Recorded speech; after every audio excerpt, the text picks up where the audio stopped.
अस्सलाम वालेकुम नाजरीन, आमनाज़ किचन में आप सबको खुशामदीद। अगर आप मेरे चैनल पे नए हैं तो मेरी वीडियो को सब्सक्राइब कीजिए, बेल आइकॉन का बटन प्रेस कर दीजिए, वीडियो अच्छी लगे तो लाइक का बटन प्रेस कर दीजिए। नाजरीन, आज जो रेसिपी मैं आपके साथ शेयर कर रही हूँ वो है चिकन वेजिटेबल जो है ना वो रोल की रेसिपी। और ये बहुत सिंपल रेसिपी है, इसको आप बच्चों को लंच बॉक्स में दे सकते हैं और इंतहाई इजी रेसिपी है, आप इसको घर में ट्राई कर सकते हैं। और चलिए अब हम इसको बनाना स्टार्ट करते हैं।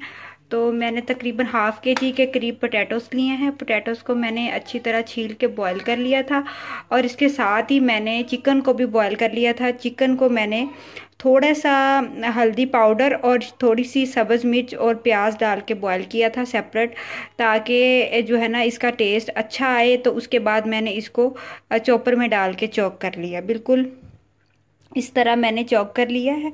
बाकी इसमें कुछ भी नहीं, नमक वगैरह इसमें अभी कुछ भी नहीं डाला। इसके बाद जब इसको मिक्स करूँगी तो मैं इसमें नमक डालूँगी और इसके साथ मेरे पास है सब्ज़ मिर्च जो कि मैंने चॉपर में चॉप कर लिया, और ऑमलेट साइज़ का प्याज है, और इसके साथ मेरे पास चीज़ है।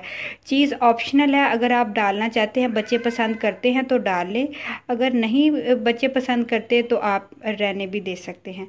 और इसके साथ जो मुझे इंग्रेडिएंट्स चाहिए उनमें इस बहुत सिंपल चीज़ें मैं डाल रही हूँ। उसमें चाट मसाला है, थोड़ी सी कुटी लाल मिर्च है, नमक है और पीसी हुई लाल मिर्च है। और अगर आप चाहें तो इसमें आप काली मिर्च भी इस्तेमाल कर सकते हैं, क्योंकि मैं सब्ज़ मिर्च इस्तेमाल कर रही हूँ तो मैं काली मिर्च इतनी ज़्यादा इस्तेमाल नहीं कर रही। इसके साथ मेरे पास कोटिंग के लिए ब्रेड क्रम्स हैं और दूसरी कोटिंग के लिए इसकी डबल कोटिंग होगी, तो मैंने थोड़ा सा मैदा और कॉर्नफ्लोर को मिक्स करके रख दिया है। तकरीबन 4 चम्मच के करीब मैदा और 1 चम्मच इसमें कॉर्नफ्लोर ऐड करके मैंने अच्छी तरह से छान के मिक्स करके रख दिया है। कुछ लोग चाहें तो वो सिंपल अंडे की भी कोटिंग करके ब्रेड क्रम्स लगा के फ्राई कर सकते हैं। और चिली सॉस, सोया सॉस, सिरका भी मैं इस मिक्सचर जो आलू और जो चिकन का मिक्सचर है उसमें ऐड करूँगी। तो सबसे पहले मैं आलूओं को अच्छी तरह मैश करके चिकन के अंदर शामिल करूँगी, और ये जो सब्ज़ मिर्च और प्याज और ये जो मसाले रखे हैं ये भी मिक्स करके अच्छी तरह से इनको मैं एक जैसा मतलब कि मिक्सचर को सारा इकट्ठा कर दूंगी। और जो चीज़ है वो जो टुकड़े हैं वो मैं छोटे छोटे मैंने फ्रीज़ करके रखी हुई थी, छोटे छोटे काट के इसके सेंटर में डालूंगी, ताकि जब फ्राई हो तो अंदर से चीज़ जो है वो नज़र आए कि आपने इसके अंदर चीज़ ऐड की है। तो चलिए अब मैं अच्छी तरह इसको मिक्स करके आपको दिखाती हूँ। और ये सारी चीज़ें तकरीबन प्याज एक दरमियाना साइज़ का था और हरी मिर्चें मेरे पास 3 से 4 अदद हैं, और मसाले भी तकरीबन हाफ टी स्पून है। मसाले आप अपनी मर्ज़ी से कम या ज़्यादा भी कर सकते हैं। और इसके अंदर जो सॉसेज है वो भी तकरीबन 1 चम्मच ही मैं ऐड करूँगी, बच्चों के लिए आप कम या ज़्यादा भी कर सकते हैं। तो चलिए मैं मिक्स करके आपको दिखाती हूँ। जी तो नाजरीन, आप देख सकते हैं कि मैंने आलू और जो चिकन और मसाले जात और ग्रीन चिली और जो प्याज था वो सारे मिक्सचर को मैंने एक साथ इकट्ठा कर लिया है। और ये इस तरह से कुछ मिक्सचर बनाया है, अच्छी तरह बारीक मैंने मिक्सचर बना लिया है। इसके अंदर मैंने चिली सॉस, सोया सॉस भी 1 चम्मच डाला है, खाने में ये बहुत टेस्टी है। और दूसरी तरफ मैंने चीज़ के भी छोटे छोटे पीसीस कर लिए हैं, और जो चीज़ के पीसेस हैं वो सेंटर में रख के फिर मैं इसका रोल तैयार करूँगी। और दूसरी तरफ जो मैदा और कॉर्नफ्लोर था इसके अंदर अब मैं पानी डाल के इसको मैं घोल के जी बिल्कुल जैसे हम अंडे को मिक्स करते हैं उसी तरह इसको पतले फॉर्म में बना के और फिर ब्रेड क्रम्स लगा के ये रोल रेडी करूँगी। और फिर इसको मैं इसको फ्राई करूँगी।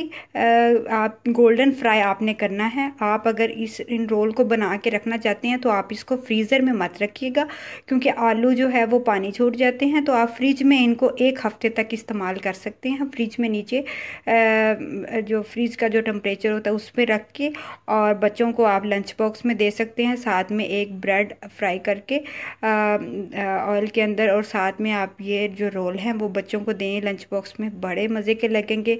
और आप चाहें तो आप इनकी जो शेप्स हैं डिफरेंट टाइप्स की भी बना सकते हैं। तो मैं इनको रोल शेप में बना रही हूँ। तो चलिए अब मैं मैदा और कॉर्नफ्लोर को मिक्स करके आपको दिखाती हूँ। जी तो नाजरीन, ये देख सकते हैं कि मैंने जो कॉर्नफ्लोर और मैदा था उसके मिक्सचर को इस तरह कुछ बनाया है। पानी, सिंपल पानी के साथ मैंने इसको मिक्स किया है। अंडे के साथ मैंने इसलिए इसको मिक्स नहीं किया क्योंकि रोल ज़्यादा क्रिस्पी इस चीज़ से बनता है। अगर आप वैसे दूसरे तरीके से बनाएंगे तो रोल अंडे के साथ उतना क्रिस्पी नहीं बनेगा, और अंडा वैसे भी झाग बनाने लग जाएगा, तो आप थोड़ी देर रखेंगे तो वो अपना क्रिस्पीपन खो देगा। तो अब मैं एक रोल तैयार करूँगी, फिर उसको मैं इसके अंदर डिप करके ब्रेड क्रम्स लगा के सेंटर में मैं चीज़ रोल के अंदर डाल के फिर मैं जो है ना इसको फ्राई करूँगी।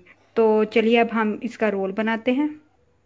जी तो नाजरीन, ये देख सकते हैं कि मैंने इस तरह रोल को लिया है और इसके सेंटर में मैं चीज़ को रख रही हूँ, और इस तरह मैं इसको फोल्ड करके मैं इसको बिल्कुल रोल की शक्ल में ले आऊँगी। जिस तरह आप चाहें तो आप इसको दूसरी शेप भी बना सकते हैं, और जब ये रोल की शेप में बन जाएगा, अगर आप चाहें तो हाथों को हल्का सा मैदा या कॉर्नफ्लोर खुश्क भी लगा सकते हैं। तो मैं इसके अंदर इसमें इसको डिप करूँगी। डिप करके मैं इसके अंदर ब्रेड क्रम्स के अंदर इसको डिप करके दोबारा से रोल की इस तरह की शेप बना लूँगी। ये बहुत इजी तरीके से शेप बन जाती है, और इस तरह फिर मैं सारे रोल बना लूँगी। एक रोल मैं आपको और बनाना सिखा देती हूँ। इस तरह सबसे पहले मैंने मटेरियल को उठाया, सेंटर में रखा और सेंटर में मैंने चीज़ डाली, और फिर इसी तरह इसको गोल कर दिया। फोल्ड करने के बाद मैंने इसको इस तरह रोल की शेप दी। इस जब आप इस तरह इसको शेप देंगे तो इतनी फाइन शेप नहीं आएगी। जब तक ब्रेड क्रम्स नहीं लग जाते तब तक इसकी शेप इतनी फाइन नहीं आएगी। ब्रेड क्रम्स जैसे ही लगेंगे तो इसकी शेप बहुत फाइन हो जाएगी। ये देखें, इस तरह फिर आपने ब्रेड क्रम्स में डालना है। सारा अच्छी तरह कोट करने के बाद, क्योंकि ये ब्रेड क्रम्स फ्रेश बने हुए हैं तो बहुत अच्छे कोट हो रहे हैं, तो इस तरह आपने हाथों से इसको कोट कर लेना। अब जितने भी रोल हैं, मैंने जितने बनाने हैं उतने बना के मैं आपको दिखाती हूँ कि मैंने कितने रोल बनाने थे। इस तरह आपने रोल की शेप दे देनी है। बच्चों को डिफरेंट शेप के भी आप बना के रोल खिला सकते हैं। जी तो नाजरीन, इस तरह से मैंने रोल को शेप दे दिया, ब्रेड क्रम्स ऊपर लगा दिए हैं। 3 जो है वो मैंने कबाब की शेप के रख दिए हैं, कि अगर आप चाहें तो आप इनको कबाब की शेप में दे सकते हैं। तो अब इनको मैं तकरीबन 10 से 15 मिनट के लिए फ्रिज में रख दूँगी, ताकि ब्रेड क्रम्स अच्छी तरह से फ्रिज में रखने से थोड़े से इनके ऊपर वो हार्ड हो जाएं और अच्छे फ्राई हो सकें। और फिर इनको मैं फ्राई करूँगी और फिर आपको दिखाऊँगी कि ये फ्राई होके कैसे लगते हैं। चलिए नाजरीन, अब हम रोल को फ्राई करते हैं। मैंने 20 मिनट के लिए रोल को फ्रिज में रख दिया था। अब मैंने ऑयल को गर्म करने रखा हुआ है। मीडियम फ्लेम पे मैं ऑयल को गर्म कर रही हूँ, और इससे पहले मैंने ऑयल के अंदर भल्ले फ्राई किए थे। मैंने वो ऑयल वेस्ट नहीं किया, तो मैंने सोचा कि इसी ऑयल में मैं आपको रोल फ्राई करके दिखा देती हूँ। मैं सिर्फ 3 रोल फ्राई करूँगी, बाकी जो रोल हैं वो मैंने फ्रिज में रख दिए हैं। जब जिस तरह चाहिए होंगे मैं जब ज़रूरत होगी मैं उसको फ्राई कर लूँगी। तो अब जो है वो ऑयल अच्छी तरह गर्म हो चुका है। कोशिश करिएगा कि ऑयल अच्छी तरह गर्म हो जाए फिर ही आप रोल डालें, नहीं तो जो है ना रोल वो अच्छी तरह गोल्डन फ्राई नहीं होंगे, बल्कि लीजम हो जाएंगे, क्रिस्पी नहीं होंगे। और ज़्यादा ऑयल में कोशिश करें ना फ्राई करें, क्योंकि जो ज़्यादा ऑयल भी हमारे सेहत के लिए अच्छा नहीं है। तो अब मैं इसके अंदर रोल डालती हूँ। जी तो नाजरीन, बिल्कुल लाइट फ्लेम पे, हल्की आंच पे जो है रोल फ्राई हो रहे हैं। मैं ज़्यादा इसको तेज़ आंच पे फ्राई नहीं कर रही, क्योंकि ब्रेड क्रम्ब बहुत जल्दी ऊपर से गोल्डन हो जाते हैं, और आप देख रहे हैं साइडों पे बबल बन सकते हैं। मैंने पैन में सिर्फ 3 रोल डाले हैं, ज़्यादा आपने नहीं डालने, इससे रोल टूटने का खतरा हो सकता है। ये तो नाजरीन, हल्की आंच पे रोल फ्राई हो रहे हैं। इनका कलर देख रहे हैं चेंज हो रहा है। बहुत आपने लाइट फ्लेम पे आपने इनको फ्राई करना है। वैसे तो सारी चीज़ें अंदर पकी हुई हैं, लेकिन आपने कोशिश करनी है कि इनको लाइट आंच पे फ्राई करें, ताकि ब्रेड क्रम्स ऊपर से बहुत अच्छे गोल्डन कलर में फ्राई हो, और जो हमने मैदा लगाया है वो भी अच्छी तरह से अंदर से इसको क्रिस्पी कर दे। अंडा लगाने से थोड़े से ये लीजम हो जाएंगे, और मैदा लगाने से ये बहुत अच्छे फ्राई होंगे। और मेरी कोशिश होती है कि मैं आपको वो रेसिपी सिखाऊं जो कि आपके लिए इजी हो, घर में हर चीज़ मौजूद हो। कभी कभी घर में एग मौजूद नहीं होता, तो बंदा ये तरीका भी इस्तेमाल कर सकता है। जी तो नाज़रीन देख सकते हैं कि रोल का कलर बहुत अच्छा सा गोल्डन आ चुका है। दूसरी तरफ मैंने डिश को थोड़ा सा डेकोरेट करके रख दिया है। अब ये मैं इसको डिश आउट करने लगी हूँ ताकि ये नीचे से भी अच्छा सा कलर आ जाए, तो हम इसको निकाल लेंगे। जी तो नाज़रीन आप देख सकते हैं कि रोल बिल्कुल फ्राई हो चुके हैं। दूसरे रोल मैंने इस तरह पैक करके रख दिए हैं और दही और केचप के साथ मैं इसको एंजॉय कर रही हूँ। आप इसको घर में ज़रूर बनाइएगा, ये बहुत मज़े के बनते हैं।